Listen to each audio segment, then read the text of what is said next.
Awaaz news true voice. నమస్కారం. Awaaz news కి స్వాగతం. ఎల్లారెడ్డిలో శ్రీ రేణుకా ఎల్లమ్మ బోనాల జాతర వైభవంగా కొనసాగింది. ఎమ్మెల్యే మదన్ మోహన్ స్వయంగా హాజరై అమ్మవారికి పట్టు వస్త్రాలు సమర్పించి ప్రత్యేక పూజలు నిర్వహించారు. భక్తుల నడుమ డీజేలు, భజన బృందాలతో ఆయనకు ఘన స్వాగతం లభించింది. ఈ సందర్భంగా ఆయన మాట్లాడుతూ ప్రజల ఆరోగ్యం, రైతుల సంక్షేమమే తన ఆకాంక్ష అన్నారు.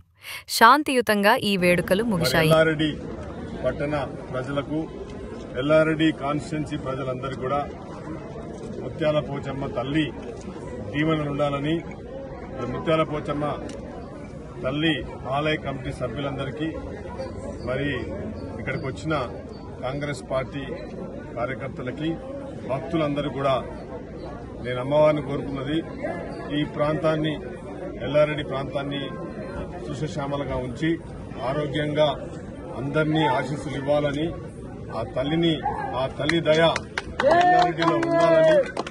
మరి ఎల్లారెడ్డి ప్రాంత ప్రజలు చాలా అమాయకులు, పేద ప్రజలు. ఈ ప్రాంతాన్ని మరి ఆ తల్లి కనుచూపులతోని నాకు శక్తినిచ్చి, మరి మా అందరు కూడా శక్తినిచ్చి, ఇక్కడ మాతో పాటు ఉన్న అందరు కూడా శక్తినిచ్చి, శక్తితో పాటు ఆరోగ్యాన్ని ఇచ్చి, మరి ఈ ప్రాంతాన్ని కూడా అభివృద్ది పదంలో చేయాలని చెప్పి అమ్మవారిని కోరుకోవడం జరిగింది.